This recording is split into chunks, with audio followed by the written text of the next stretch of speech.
2006, two forces of good for business met. These men think and act differently. Their sole mission is to help entrepreneurs and businesses succeed.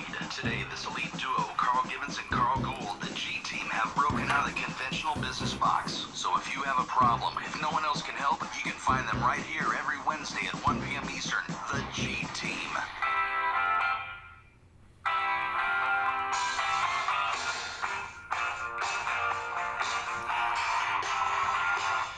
It's our pleasure to welcome Johnny Georges to G Team Radio. Johnny, welcome. Thank you. It's an honor to be here, Carl. Just give us a little bit of background of you, what it is that you do, and how the Tree TP came about.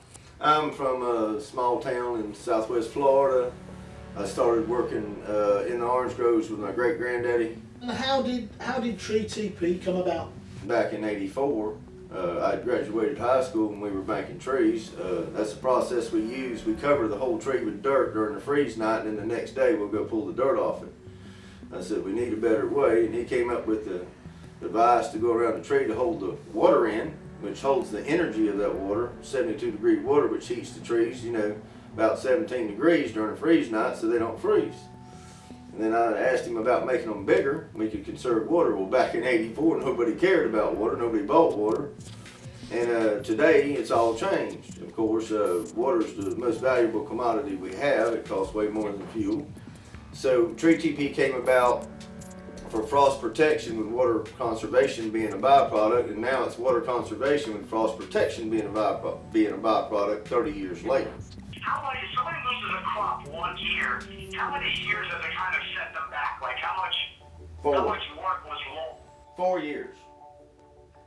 4 years. Yeah. That's the number here, Carl, is that, yeah, they lose the crop, but if they lose the crop, they've lost the profit they probably made over a period of time because their margins are so thin, right?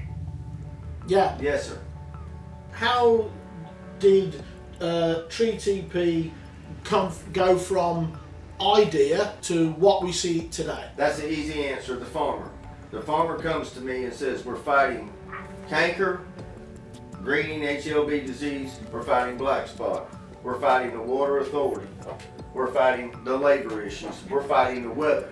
We need a better way. Well, the conventional way, if you're a farmer and you're watering 8 hours a day and you're putting out X amount of gallons per tree, I go to you and say, hello, Mr. Gibbons, let's put on a Tree TP. We'll contain the water each tree, and now you're only going to water 30 minutes a day. Well, you look at me like I've lost it. And then you do it. And then you look at me and say, that's the way to go, brother.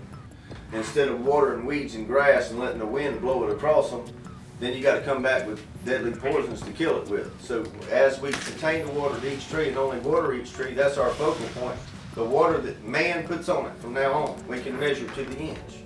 And then after that tree's 4 or 5 years old, it's already disease resistant, cold resistant, drought resistant, because we've kept it up with our own water. You can take that TP off and move it to your new tree that you're putting in the ground. So that's where the Tree TP comes in handy for the farmer because it saves them money. So what I'm hearing here, Gouldy, is almost the clear definition of an entrepreneur. Somebody that identifies a problem, provides a solution, and everybody benefits. It's win-win-win all round. Yes, sir.